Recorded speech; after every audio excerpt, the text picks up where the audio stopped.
Right, our next question is from GOK. Did Don ever meet or wrestle Dan Croffett and or Frank Stewart, aka Dutch Savage? If so, his thoughts and any stories to share.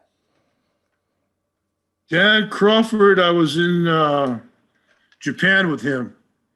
He was with Doug Furness, right? Yeah. Were they tag? Yeah. Yeah. I met him in Japan. Good worker. I don't think I wrestled him. That's when I was a mask guy. I was Akioni in Japan. And who was the other guy? Dutch Savage. Oh yeah, Dutch. Dutch was working around Portland when I first started. He was a top guy around there. And then I guess he took over after a while. He'd been to Hawaii. I wasn't working at the time, but he came in and he spent some time in Hawaii because Hawaii and Portland were like sister territories. And I think coming back from Japan, he spent some time there.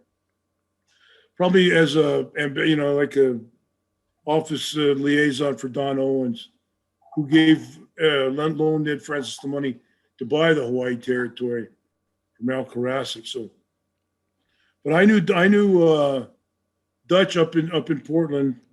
I never spent a long time in as a territory in Portland. As really months on my. I went there for shoulder rehab for 2 or 3 weeks one time, and then I went up there. Went through there a couple other times. Coming down from Vancouver, but I never spent. Dutch was there, and when I was there, he didn't have a bad.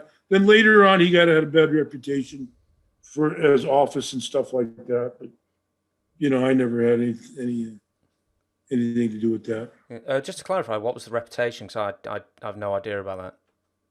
He just did screw guys, take them around.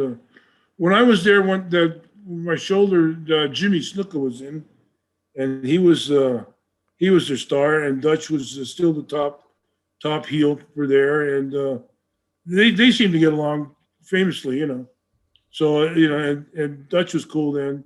So it was after, and he was another contributor to Pappy Owen Cigar. He was he used to do tricks with it, but yeah.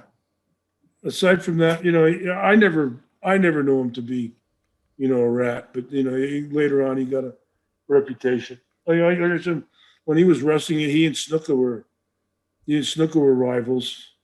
And I was just there. I was still babyface up there on a rehab for a couple of weeks from a torn clavicle. So it seemed all good there. And then later on, I heard derogatory things about him. Great worker, hell of a worker. Good look, face, good heel. Good 6'3"-ish. Could move real well. Yeah. You were always billed as 6'3". Were you actually 6'3"? Once upon a time, yeah. Before I started shrinking. About 5'4" now. We'll move on to the next one. I was about 6. I was pretty damn close to 6'3", 6'2" and a half, 6'3", different measurements. Taller than Vince McMahon, at least, so that's the important. You always got to be taller than the guy who's interviewing you, which is the main thing. Yeah.